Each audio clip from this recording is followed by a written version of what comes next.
नमस्कार शेतकरी मित्रांनो. आज एका मित्राला म्हणलं यार शेती काही परवडणी राहिली, शेतीतून काही पैसे होऊन राहिले. तो म्हणा अरे बाबा तू पळण मक्का लावशील तर तू तू कायचे पैसे होतील. म्हणलं मग कोणतं पीक घेऊ. नाही म्हण तू पीक बदलेव म्हणे. म्हणलं अरे बाबा सांग तू कोणतं घेऊ. नाही म्हण तू काय कर अद्रक लाव म्हणे. मग मी म्हणलं अरे बाबा अद्रकचं बियाणं घ्यायला पैसे नाही. अरे माझ्याकडून घेऊन जा म्हणे उधार बियाणं दे म्हणे माल निघल्यावर. मग त्याच्याकडून उधार घेतलं. शेजारीच वावर त्याचं आमच्या बांधाला बांध, पण तो नोकरीला आहे. मग त्याच्याकडून बियाणं घेतलं उधार. म्हणलं माल निघला का तो पैसे देऊन टाकू. मग अद्रक लावली. मग आता आहे आता गेली सारी सोडून. मग आता याच्यात काही रुपये घडणार नाही.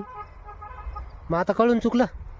मग आता काही नाही, आता त्याच्याच तिकडं रोजाना चालू आहे काम करणं.